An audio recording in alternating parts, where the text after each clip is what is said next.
Hello everyone, and welcome to Kabbalah Explained Simply every Sunday live.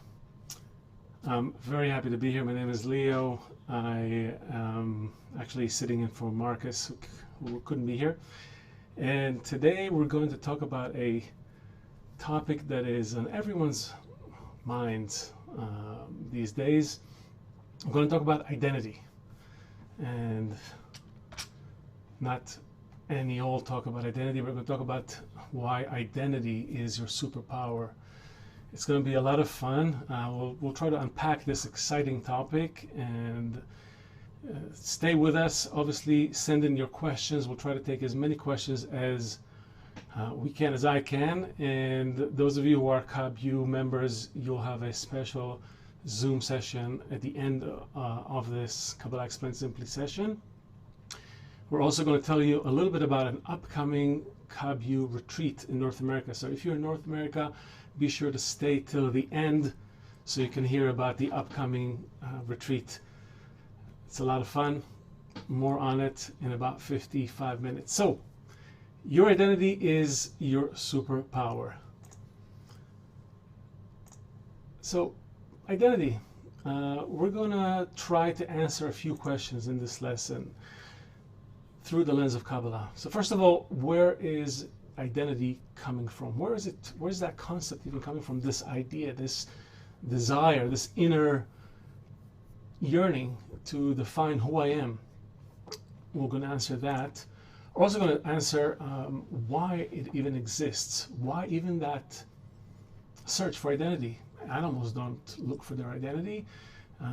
Plants don't look for it. Rocks don't look for it. Everybody seems to know who they are, what they are, where they are, how they fit in, except for people. People are really busy looking for it. So we're going to try to answer why it even exists, how to find my true identity, big question there, and lastly, how to use my identity to its fullest once I find it.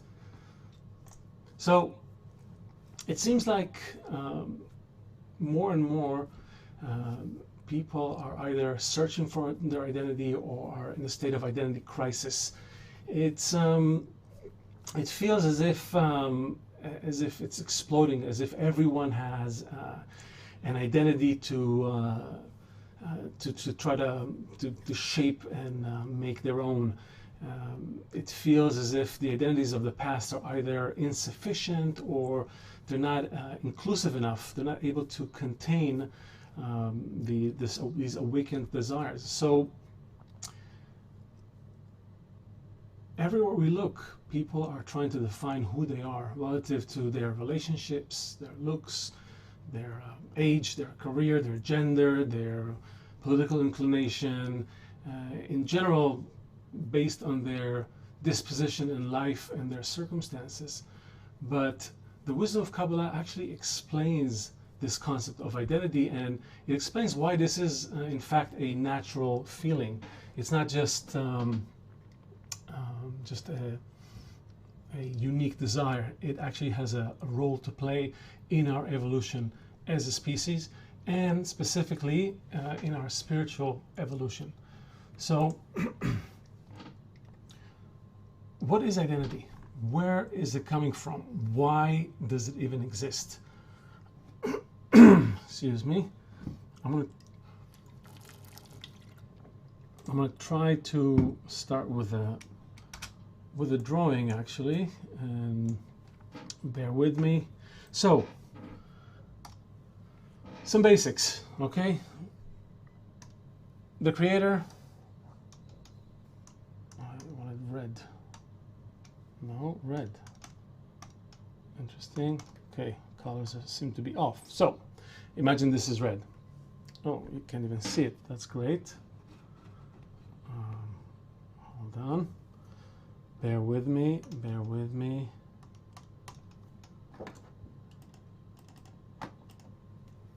Okay, it's one of those days. No, still no. This is great.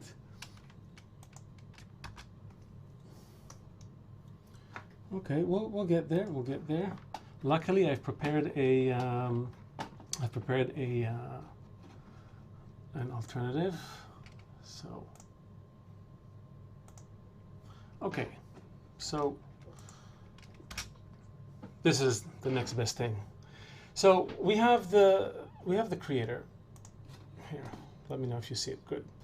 The creator. We mark it like that. Infinity sign. Creator is the will to bestow. Okay, it's a desire to bestow good to all his creations. That's what Kabbalists discovered. They've attained this quality of love and bestowal. We may not see it, but that's what Kabbalists attained. That's where we're headed. So the creator is the will to bestow. We mark it with a little plus sign. Okay, and so who would he bestow to? He needed to create a creature to bestow to, a created being, someone or something that is opposite in qualities. So if the creator is the plus sign, the desire to bestow, a disposition, an inclination, a force that wants to give good, it needs someone to whom it can bestow that goodness. So it created the will to receive. Created as the will to bestow, created the will to receive that can receive all the pleasure. So far, so good. The problem is that in the process of creating it, through these four phases, from the root, shoresh in Hebrew, Aleph, Bet, Gimel, Daled, 1, 2, 3, 4, the final product of this process of creation gives us a desire which is completely opposite the creator. Okay, it's Boreh in Hebrew for creator means, it comes from the word Baal. Bria comes from the word Baal, meaning outside. So the creator had to create something which is outside of it. This is really the, since the beginning, this creature is seeking its relationship with the creator, the force that created it. That's what the nature of the created being is. The problem is that in order for me to to discover my identity, I need to find the thing that created me. I need to find the thing that I'm opposite from, that I'm different from, yet part of. This is the beginning of identity. This sense of opposition, this delta, is what gave birth to the first ever sensation of identity. I am. I'm not the creator. I am something outside the creator, opposite the creator. And the purpose of the wisdom of Kabbalah is the revelation of the creator to the creatures.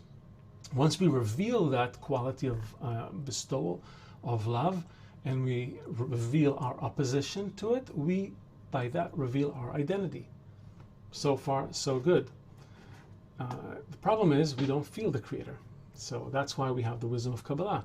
It's a method by which one can attain the creator and hence attain our identity. If the creator were revealed all around us, we would all feel immediately what is the creator, what is that system that contains everything, and who are we in relation to it, and what is our place in it, what is our identity. That vessel, kli, which the creator created, is called the will to receive. It's a system. Inside the system, the creator created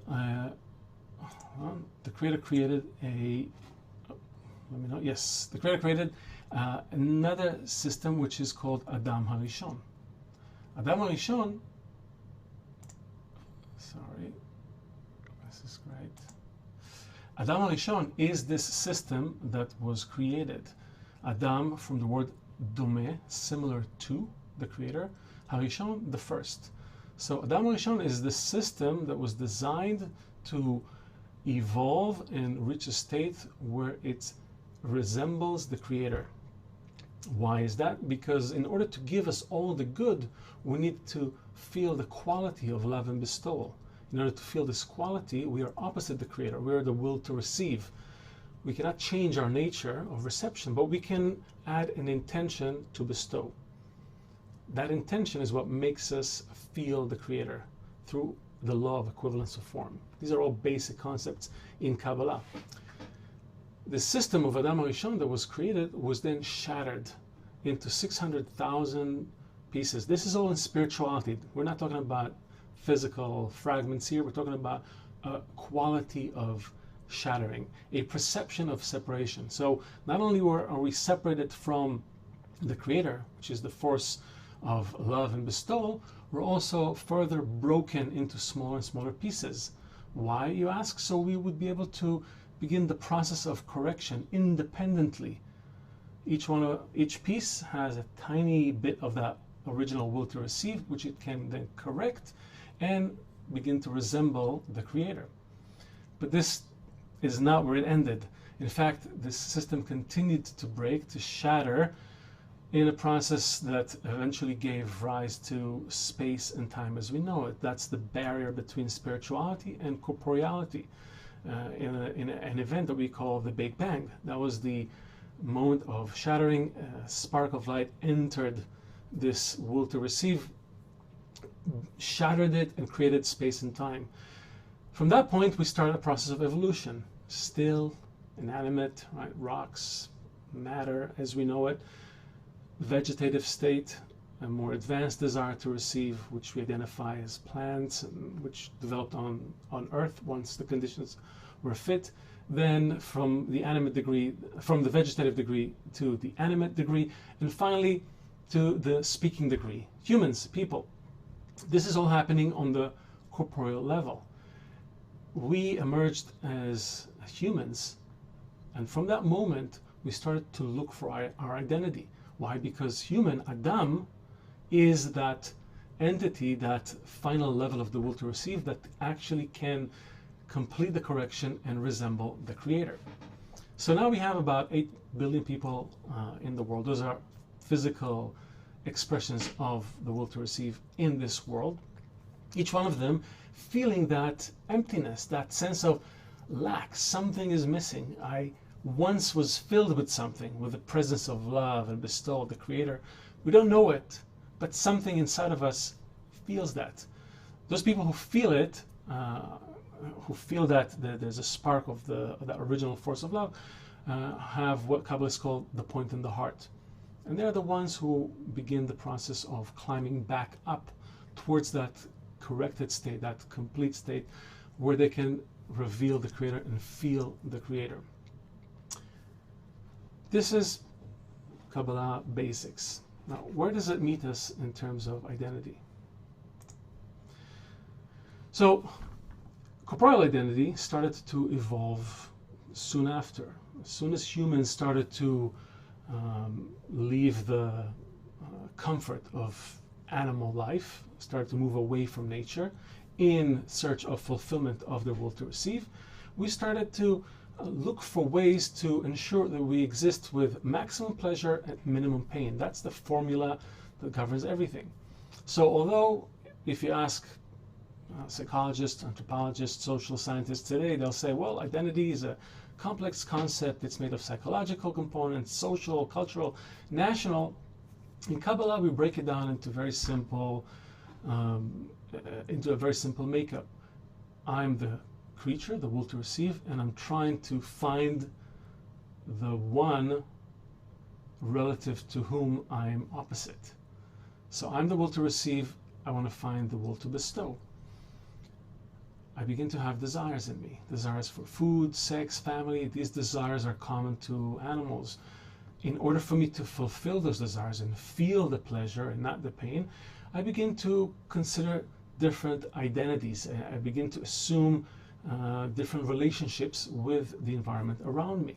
Unlike animals who naturally flock together or live in a herd to take care of their basic needs, humans have to actually invest in those relationships. And we see in this little colorful chart that humans started to gather in small groups, first on the level of family, right? So if you ask someone, who are you?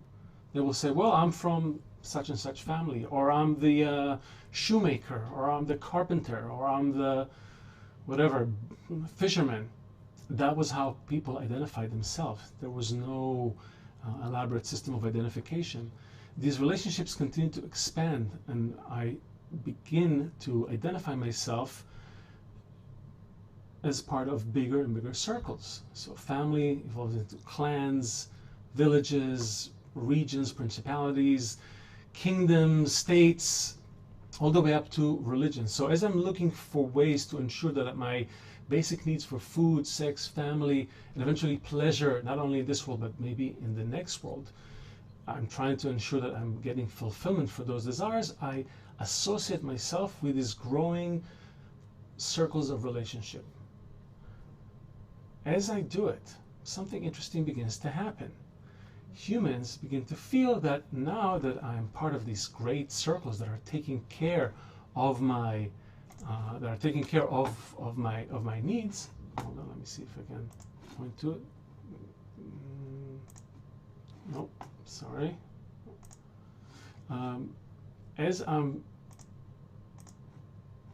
okay, there you go. So as I'm beginning to see that my identity is helping me obtain food, sex, family, and all those other needs, I also have a desire for other needs. You can see it here: money, respect.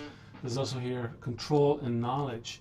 These last two are very important: control, respect, and control, because now I feel confident in assuming an identity which is actually smaller than these original circles, right? So my circles of my social class I belong to, what I do for a living, my race, ethnicity, different types of subcultures.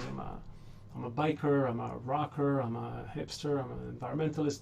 Whatever it is, that search for identity can proceed as my will to receive is growing.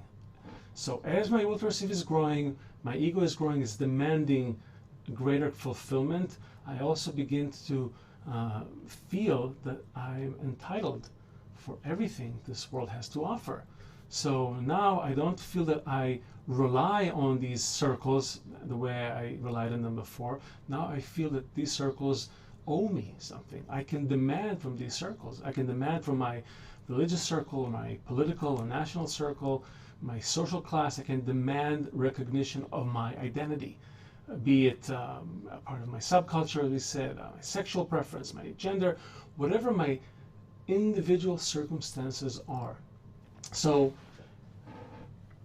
right now, as the ego reached almost a peak in its evolution, Kabbalists say it actually reached that peak toward the end of the 20th century, the individual is actually willing to turn against these bigger circles around him and demand respect, demand control. This is not about food, sex, family, money, those things. It's about recognition. So that final point in our evolution, the identity, the true identity of who we are, right? Part of that Adam HaRishon, that system, that search is leading me through these stages of evolution. And we're not there yet, but this sensation that I'm entitled, that I'm unique, I'm singular, and I need society to acknowledge it, they're everywhere. Everybody's walking around with these feelings. Why? Because we have reached the end of the evolution of the will to receive. So, how do I find my true identity? Well, I'll tell you a secret.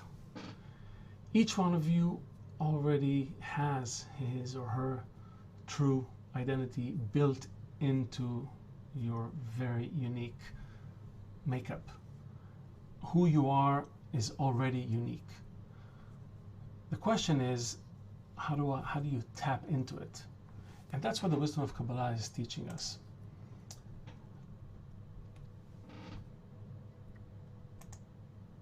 I'm sorry, I'm jumping ahead here. The wisdom of Kabbalah is showing us that we do not need to rely on external situations, on external conditions to define our identity. There's an inner quality that defines our identity. And as I like to quote movie scenes, I'll point your attention to this. Sadly, I cannot play it because, YouTube algorithm, but you can find it. It's from The Princess Bride. If you're old enough to remember this film, there was a guy in there, Inigo Montoya. Remember, my name is Inigo Montoya, you killed my father, prepare to die. I'm sure some of you know it. Let me see. So this guy, this character, walks around throughout the entire film telling everyone how he, when he was young, some evil Duke, this guy in the picture, killed his dad, and now he spent his whole life preparing to avenge his father's death. His whole identity was shaped by his pursuit of this vengeance. He became a great swordsman. He prepared for it. He psychologically, physically, mentally prepared himself for that encounter. And what happened? As soon as he gets the guy, towards the end of the film, as soon as he gets the guy, something interesting happens. He doesn't know what to do. He's not sure who he is. He's no longer Inigo Montoya, you've killed my father, prepare to die. He remains without an identity. Why? Because, like Inigo Montoya, many of us today base our identity on these external factors. I belong to this group, to that group, I feel this way, that way. There is a feeling inside of me that I'm somehow unique, and I'm trying to find out where I belong, what defines me. It's not this great circle, it has to be something more unique. So we keep going to smaller and smaller subgroups in order to define and refine that identity. Of course, it's not enough, because if I keep looking at simply what's cool, or where I will feel safe, or who else looks like me, because that will make me somehow feel that I belong, fit in. The problem is that these identities are not sustainable, because they're only serving me. And that's a big thing, because as long as we keep looking at our identity as this definition that serves only me, I'm separating myself from the whole. I'm part of the whole, yet I'm separating myself from the whole. I've only defined who am I, but not who am I in relation to the whole, rather who am I in opposition to the whole. The true identity is not one that is defined by my career, by my looks, by how I identify with my gender, with my sexual preferences, with all those things.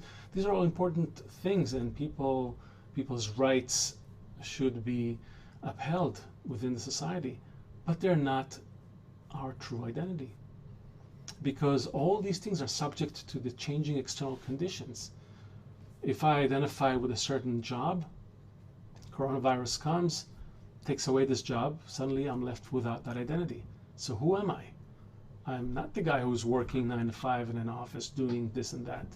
I'm not the guy who's working on a cruise boat somewhere, or flying an airplane somewhere. I have to be someone else. But who am I? The events that are surrounding us today are actually reminding us that these identities are fleeting. They're incomplete. They cannot truly sustain us. They make us realize that we have not reached our true identity yet. So, how can we learn where to find our true identity? Well, luckily, in Kabbalah, God, Elohim, equals to nature, Hateva. In Gematria, it's 86. We don't need to read too much into it, but Kabbalists explain that the laws of nature, the laws of creation, are one and the same. It's not like there's some natural science and there's a way, some religious way to connect with the Creator, and the two are mutually exclusive. No, God, nature, one and the same. It's a system of laws, and if I want to learn about my place in the system, I can take a cue from nature. So this is what Kabbalists explain us. Because it's the science of everything, you can find examples for these laws on every level, the still, the vegetative, and the animate. So, for example, take the cells in our human body. When a baby is formed, stem cells begin as undifferentiated cells. They look just like every other cell. They're unidentified, undifferentiated. They don't know who they are. But as the body evolves and develops in the womb, these cells travel to different parts of the body, and they begin to connect according to the needs of that system. So you have Some cells connect in a certain way that gives them elasticity. They become muscle cells. Other cells connect in a way that allows them to transfer electricity. They become part of the nervous system. Other cells become fat cells, bone cells, sex cells, immune cells, etc., etc. This process of differentiation is about how do I connect to other cells in order to serve the body, the system I'm in, the society I'm part of. That's how nature does it. So what does it tell us about me, about my place in it? So Kabbalists talked about Adam, right? Adam HaRishon, the first man. When they speak about it, they speak of this system. But there's a parallel there between the system of Adam HaRishon and man, right? The body of man as we know it.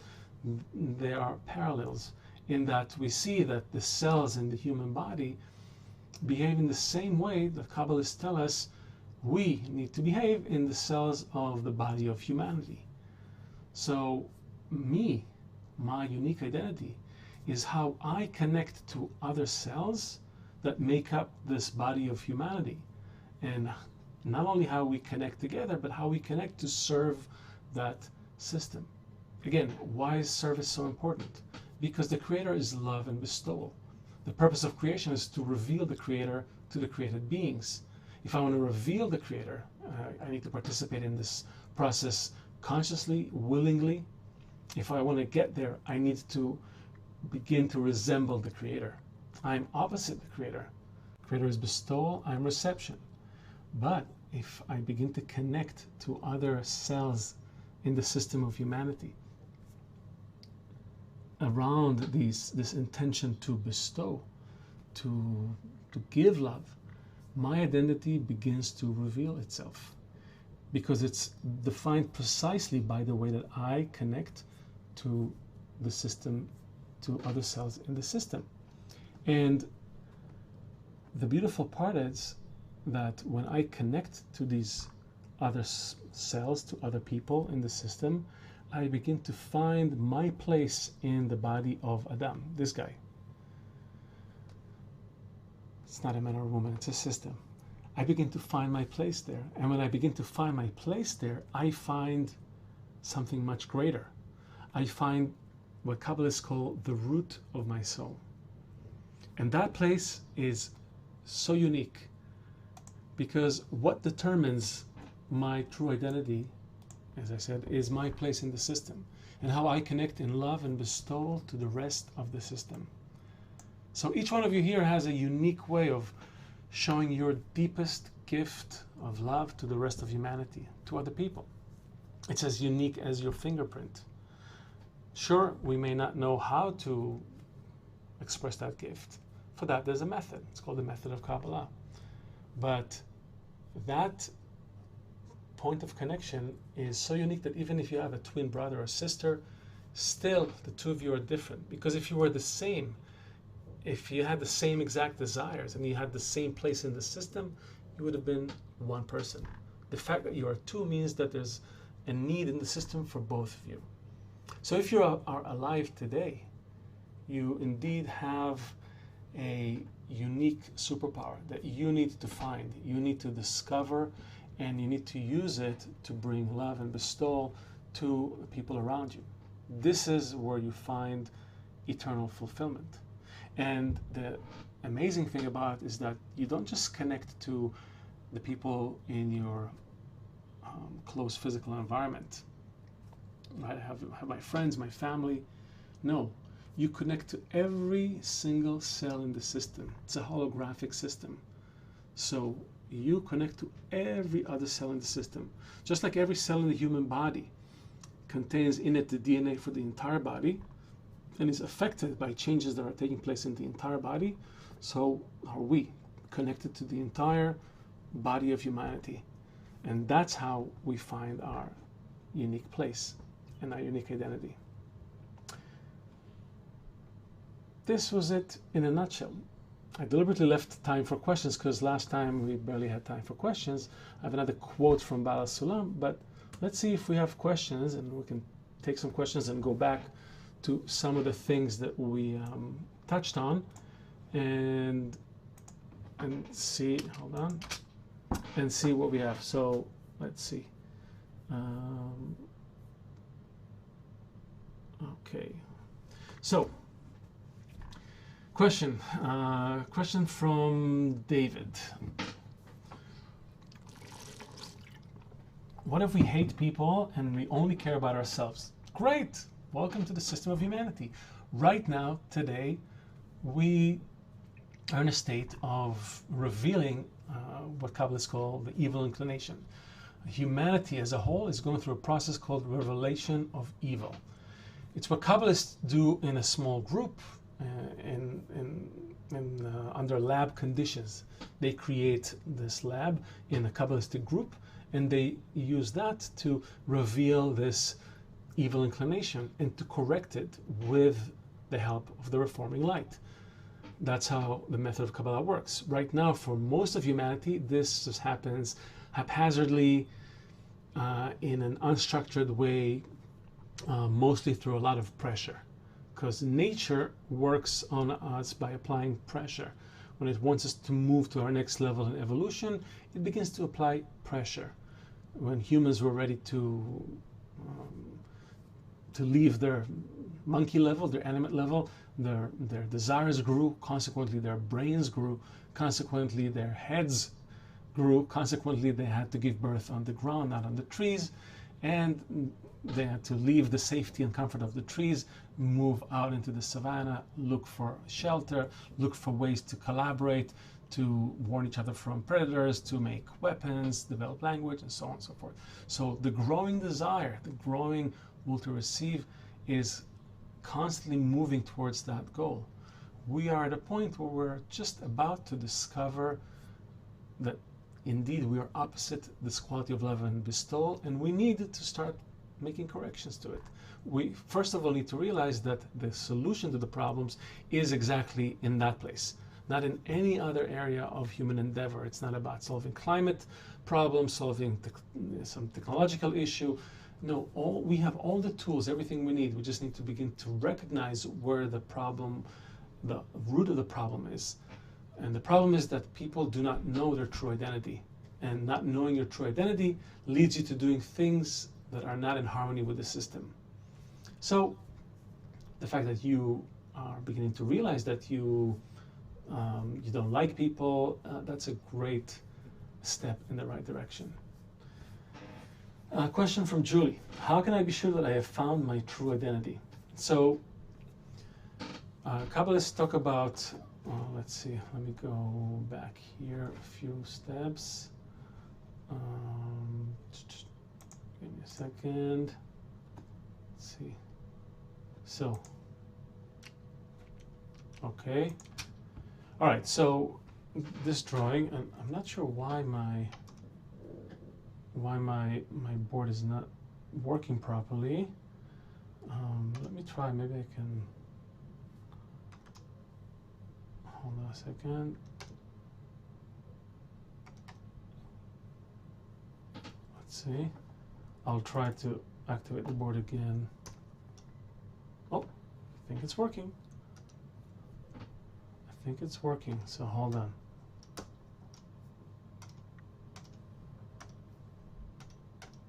That's so weird.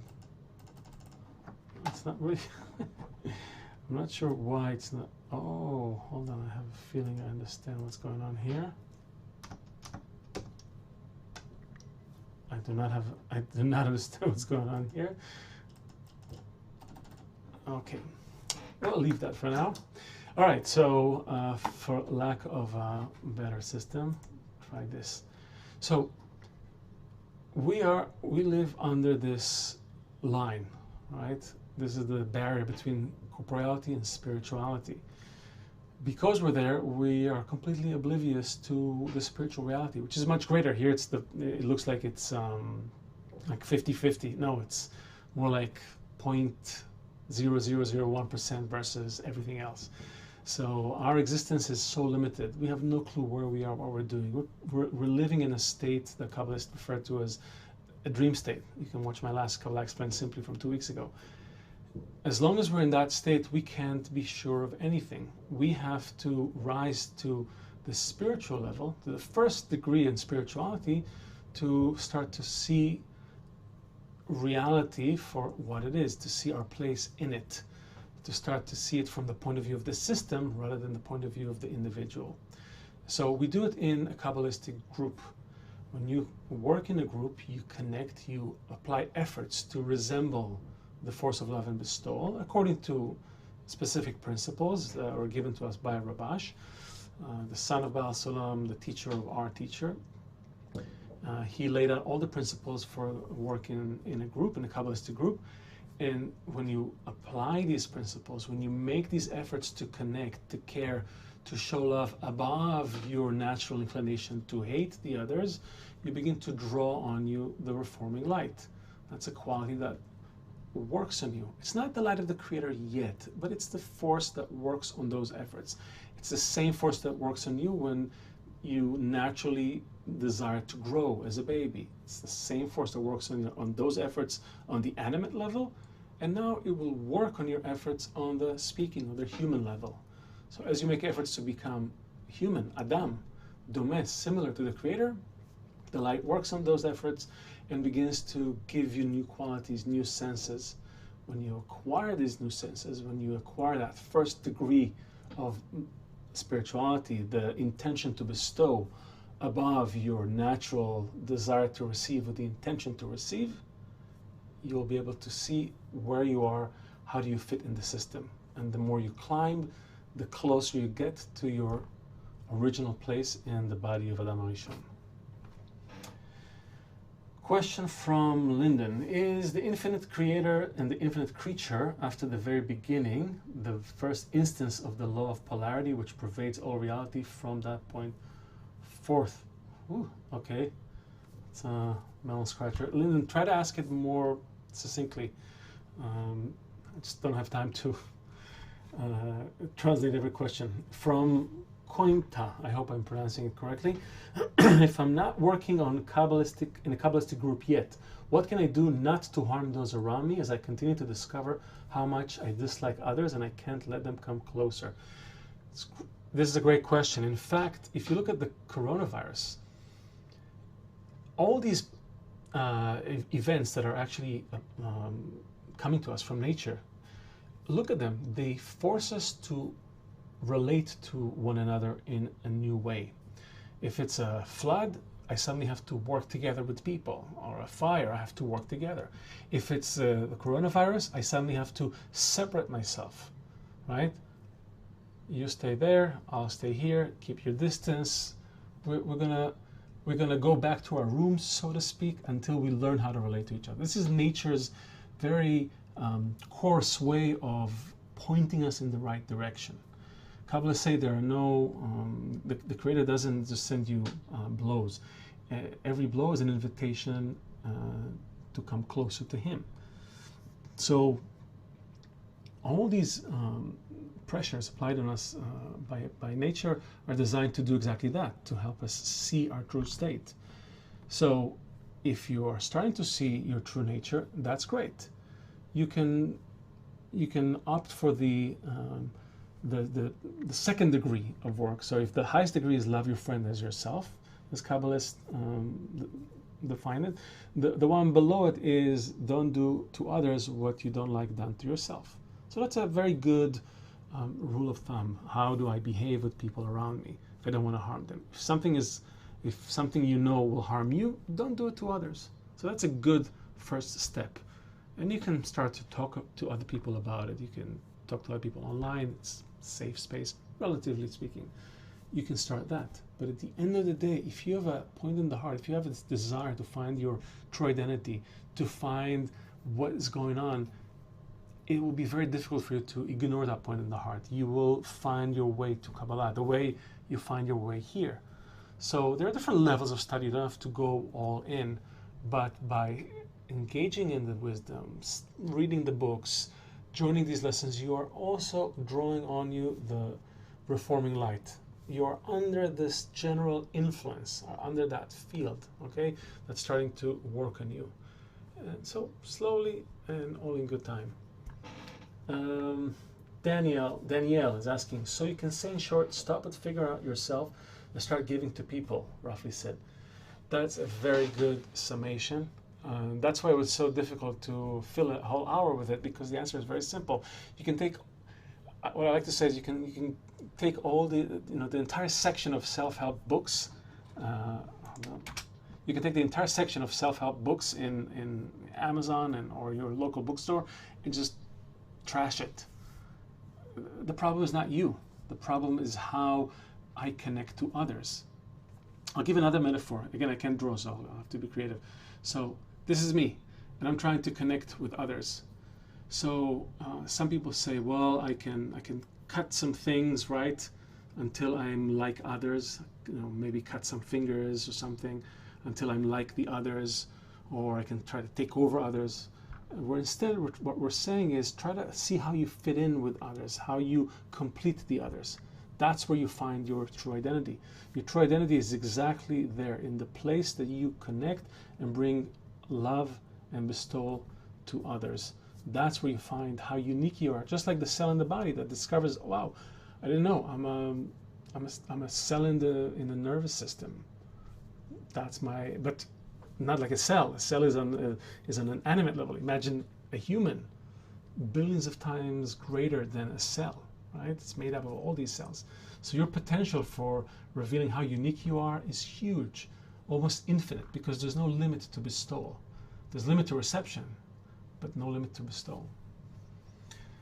Ali Reza is asking, but there are special conditions for practical Kabbalah, such as age 40 and above, having the JP58 gene. I did not know about that gene, which I have a desire to know, but there is no one here who knows and teaches practical Kabbalah.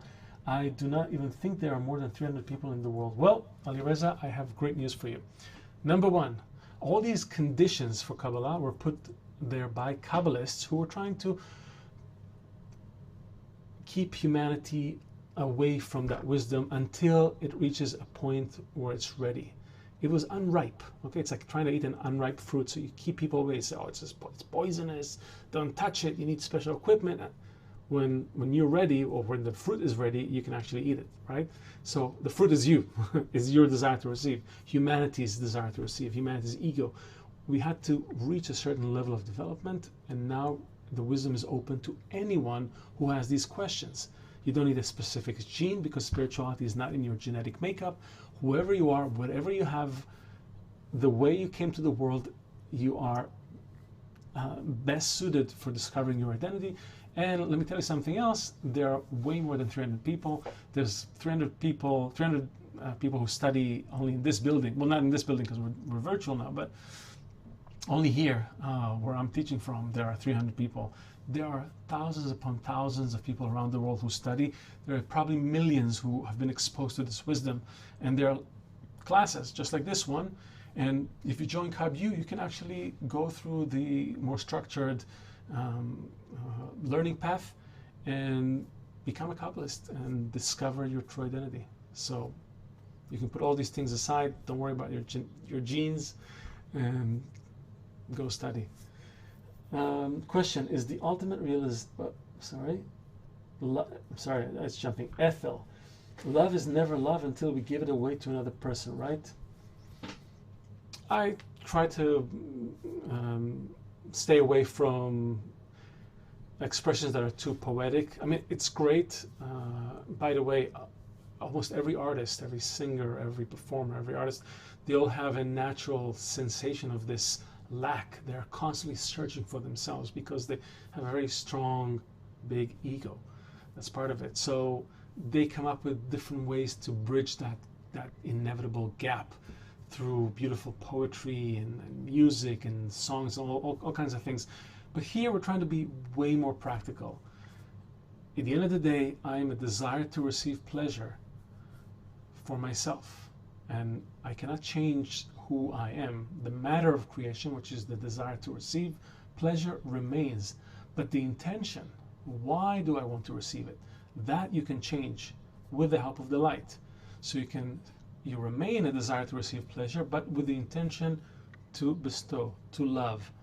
And the process to reach this love, it has degrees in it. You start first by not harming others, then by trying to connect with them, making efforts, trying to see what they like, how to give it to them, how to help them reach spirituality, and so on and so forth. There's a whole method to it. And in that method, you discover that true meaning of love, which is love, unconditional love, love for the other. Milos is asking, so what are we doing is synthesizing or creating our identity, or rather discovering it? You are discovering it, but you are becoming an active partner in shaping it. Because the one thing that the Creator wanted, and I'm going back one slide here. The Creator didn't have to create us. If the Creator is you can imagine the Creator is filling all of that reality of the Creator, before our reality, before space-time as you know it, okay? Just the concept of all permeating love, goodness, just an emanating force, okay? Force of bestowal. And he wanted to give to someone, but who would he give it to? There was no one. There was simply no one to give it to. So he had to create something which was outside of him. This is the miracle of creation, if you will. Not all these stories that we hear about. It's that one thing. How can something that fills everything create a space within itself and create a creature, a created being which is opposite to itself and independent? Because if it's within him, it's like you're trying to write a play or a movie script, right? And you have these characters, and the characters are in your head. They don't really have freedom. Right? You can say, well, what would he say? How would he feel if I dropped a rock on his head? If someone shot at him? If someone hugged him? How would he feel? You can imagine those things, but it's not until you write it down and then you bring an actor and they actually act it out and they bring their independent spirit into it. You begin to have a relationship with this actor, with this character you created. Same thing with the Creator. He had to create something which was simultaneously inside the Creator, yet separate from him. So this is the miracle of creation. And after the process of the shattering, we are actually working on this process of rediscovering our place by our own efforts. And these efforts, you have to be creative, you have to be inventive, you have to try a million things that are all uniquely yours, that will let you connect to the people around you and penetrate deeper into their hearts. Eventually, a connection is formed in the hearts. And how you get there, these efforts are all yours, completely independent. Because if not, you would be an animal. An animal is 100% controlled by the Creator. Rocks, plants, animals are what we call in Kabbalah angels. Okay, they have no free will. Humans are starting lower in the chain, but have the potential for rising all the way to the top, being like the Creator of their own volition, consciously, independently. Marie, so I was a Christian believer for many years. I no longer do. How do people know anything really? What do we pray to? Does sin exist and we go to hell? Okay, good question, Marie. There isn't a greater hell than what we have now. Very few people are lucky enough to say that life is good. Most people are terrible suffering. You don't need to go far to find hell everywhere. The process of discovering that brings you to the realization that you need the Creator. So in that sense, this is a process of rediscovering this upper force that fills everything.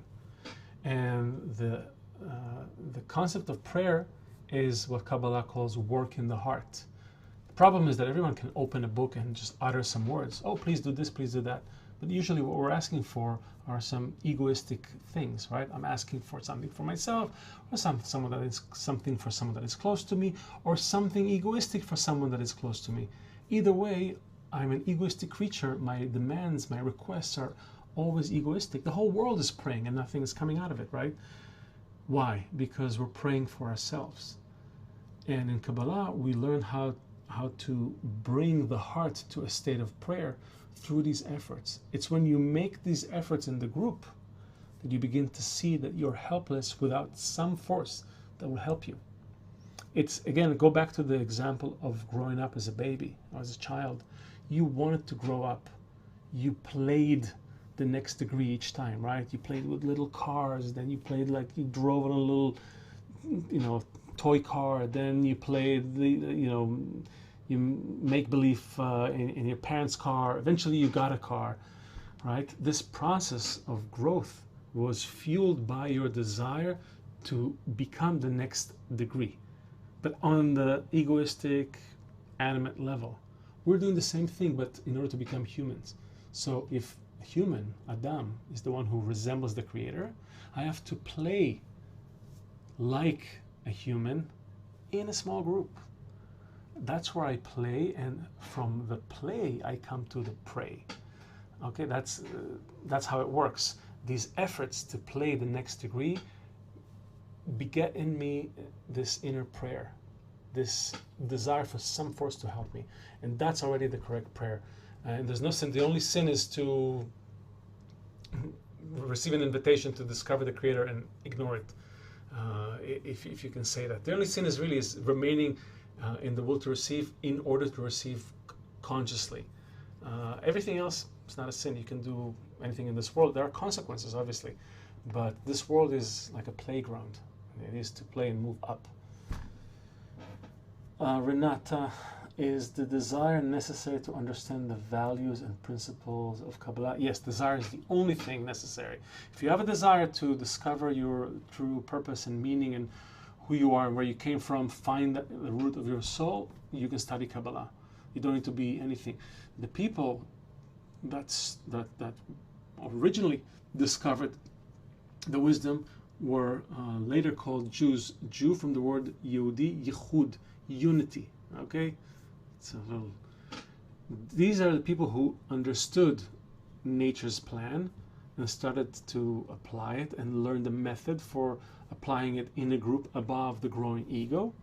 And they were given this knowledge in order to then also break, just like that shattering that took place in the upper world, also shattered in this world, exiled and mingled with all the nations. So now they can reawaken that knowledge, teach everyone, and together everyone will discover their true purpose and meaning. So desire is the key in.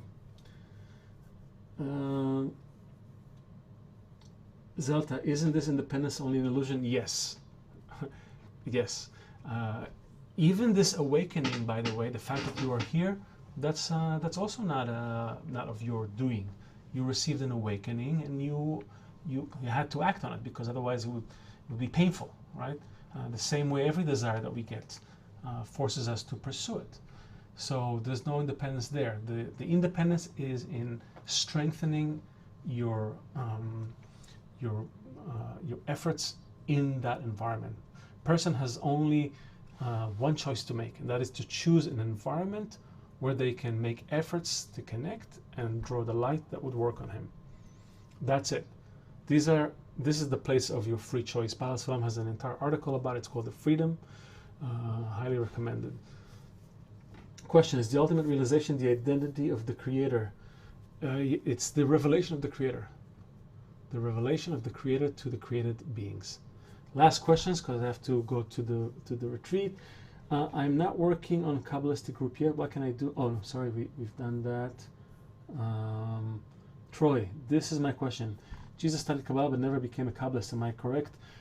We can't say Jesus didn't leave a method that we can follow. We follow the method of Kabbalists.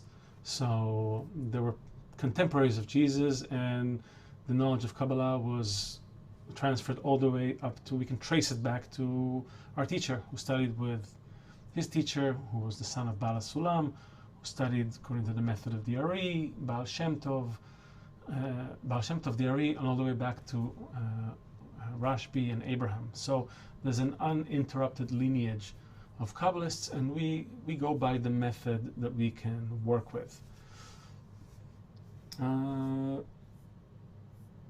Let's let's see. I think, okay, what? Is it okay if I want to create Hannah is asking, is it okay if I want to create the reality that I want, for example, big business? Does this not include the ego and against the wisdom of Kabbalah? You can absolutely do that. If you were given a desire for it, you can do it in this world. As you study Kabbalah, you'll begin to naturally find your identity and your inclination also in this world. You'll find your disposition, what you're good at, and you'll do it. Of course, Kabbalah doesn't replace the work that you have to do on the level of this world. It's called necessities. Necessities are neither condemned nor praised. You have to eat, sleep, wash this animal, make sure it gets what it needs, has a family, all of that. Beyond that, everything beyond that, in your free time, as we call it, if you were given a desire to reveal spirituality, you want to try and pursue it. Otherwise, you're kind of like wasting your life. You'll have a great business, and then what?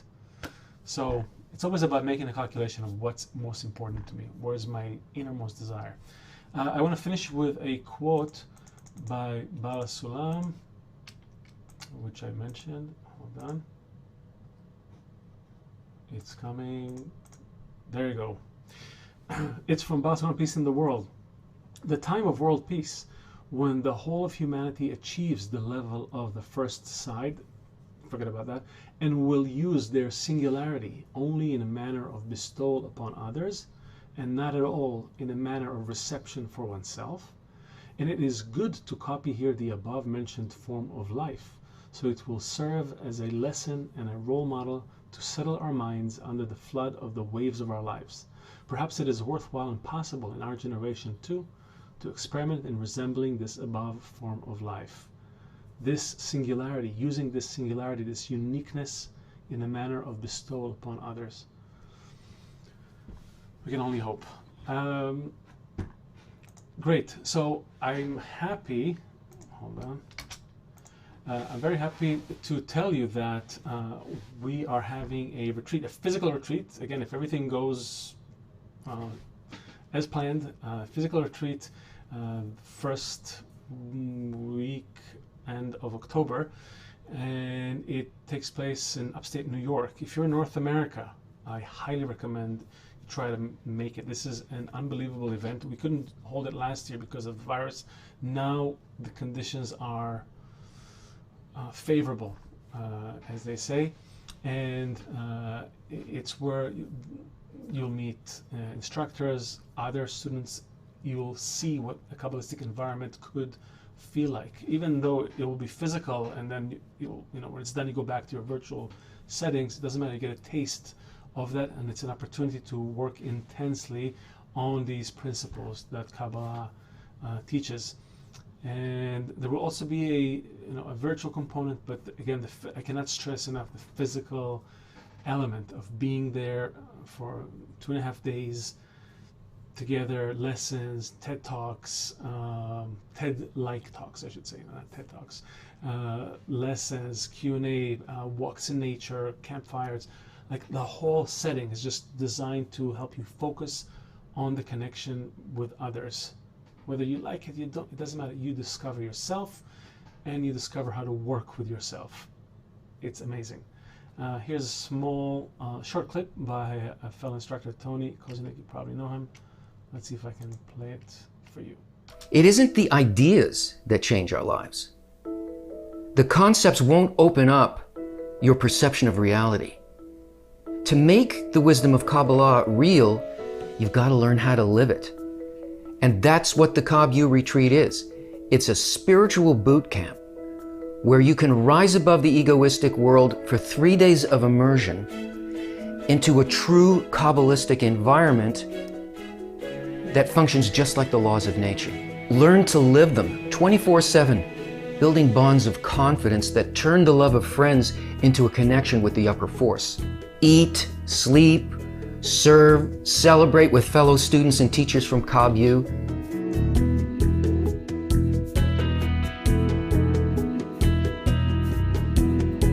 Turn your study into spiritual attainment. Make it real.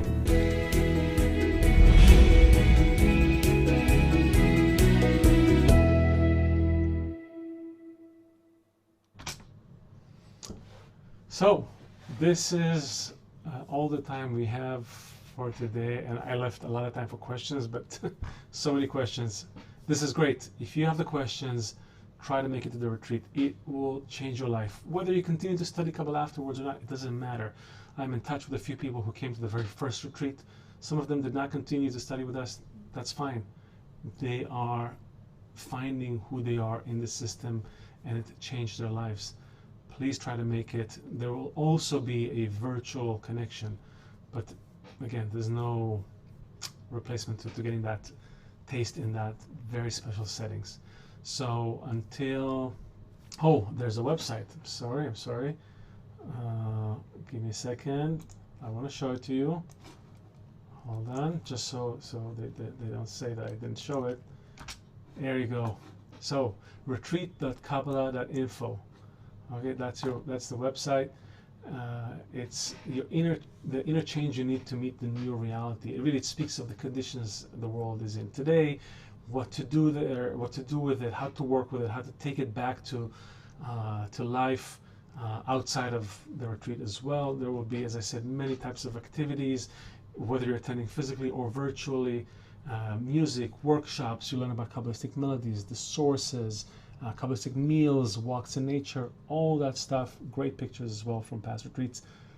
Don't miss it, and I hope to see you there as well. Take care, and until next time. Kabbalah Explained Simply.